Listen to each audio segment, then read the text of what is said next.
Bonjour, je m'appelle Jenny Van Donnecourt. Mon numéro de domaine est le 4703 1700. Je vais vous présenter une histoire peu banale, exceptionnelle, vécue dans ma vie professionnelle, qu'il s'agit de Monsieur B. Monsieur B est âgé de 73 ans, divorcé depuis 20 ans. Il vit seul dans un logement social à Bruxelles et a un enfant de 40 ans, mais vit loin de Monsieur B, Monsieur B et de son ex-femme, dont je vais nommer Madame B. Il vit à la campagne, qui a aussi 73 ans. Monsieur et Madame ont gardé un bon contact et se voient de temps en temps. Monsieur B a une activité bénévole dans une association de vente d'équité dans laquelle il trouve son petit bonheur et en se rendant utile. Jusque-là, il est autonome dans son activité de la vie quotidienne.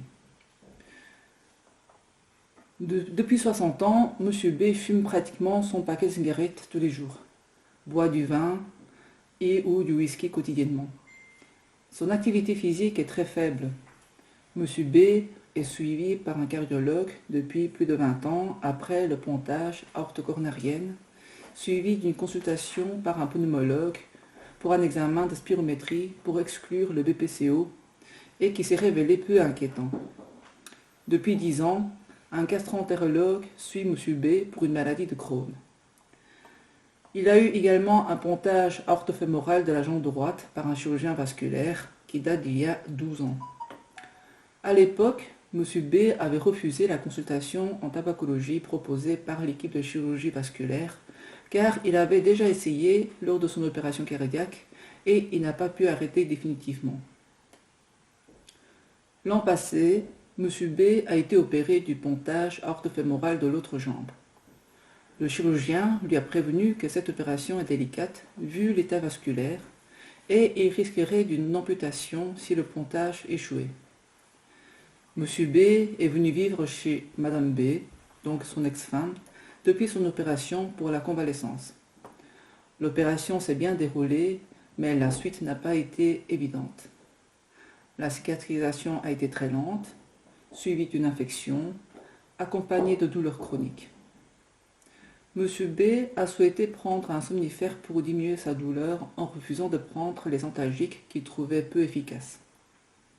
Madame B apporte beaucoup de soins auprès de Monsieur B pour l'accompagner aux diverses consultations et hôpitaux pour faire ses pansements, etc. Également, Monsieur B a fait plusieurs chutes en voulant se lever la nuit et il a dû être hospitalisé d'urgence pour une pneumonie. Tout cela malgré le suivi rapproché de son médecin traitant ainsi que les soins de plaie prodigués par les infirmières de soins à domicile. Monsieur B a cessé ses activités de bénévole et vit dans les faits chez Madame B. Madame B n'a pas refusé, mais sent une fatigue s'accumuler et ne souhaite plus se déplacer jusqu'à l'hôpital qui se trouve de 40 km de chez elle. Depuis peu, Monsieur B a commencé un antidépresseur et refuse toujours d'arrêter de fumer.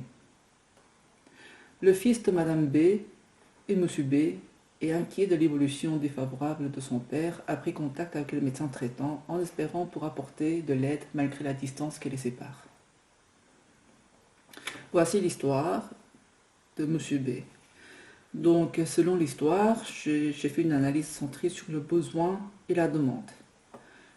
Donc, le but de santé est de prendre en charge globalement pour prévenir d'autres complications, éviter la dégradation de son état général et apporter de l'aide à Madame B pour leur permettre de mieux vivre et en autonomie.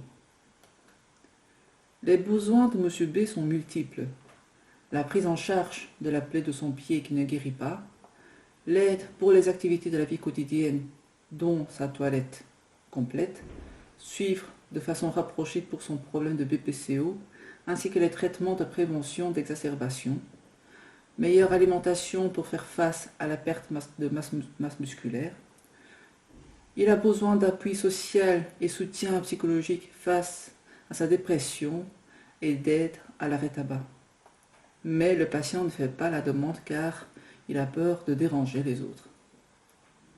Quant à Madame B, elle aurait besoin d'un allègement de fardeau et demande de l'aide pour le déplacement lors des consultations, d'avoir plus de temps pour elle-même et de soutien moral face aux énervements fréquents de son ex-mari, qui sont de plus en plus fréquents.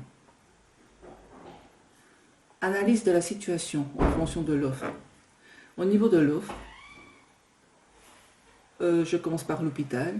L'hospitalisation multiple pour opération de la chirurgie vasculaire. Seconde hospitalisation due à l'infection de la jambe opérée et la troisième hospitalisation pour une pneumonie. Les infirmiers à domicile. Les soins sont limités exclusivement à la réfection de pansement de la plaie opératoire selon la prescription médicale. Elle prend des contacts avec le médecin traitant pour discuter sur l'évolution de la plaie. Le médecin traitant, après la première hospitalisation post-opératoire du pontage vasculaire, il suivait la plaie opératoire qui guérissait mal. Depuis les épisodes d'infection de la jambe, pneumonie et la plaie récurrente du même pied, il reçoit M. et Mme B chaque semaine pour prendre le paramètre vital et pour surveiller le pied.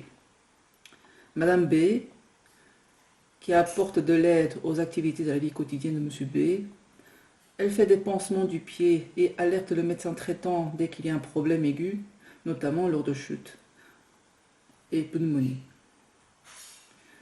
Quels sont les critères de qualité à remplir dans ce cas-là? D'abord, la globalité serait de proposer au couple les différents services de soins et d'aide de façon coordonnée.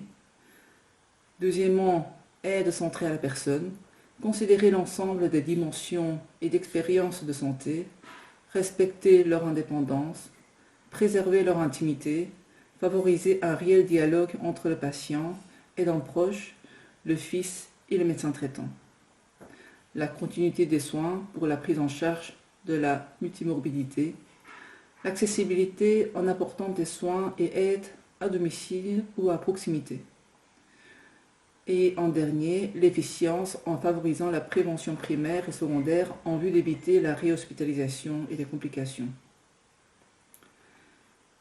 Créer des liens de solidarité entre les membres de la communauté, le FIS et les prestataires de soins de proximité pourront permettre de renforcer les liens et d'améliorer l'expérience de la santé.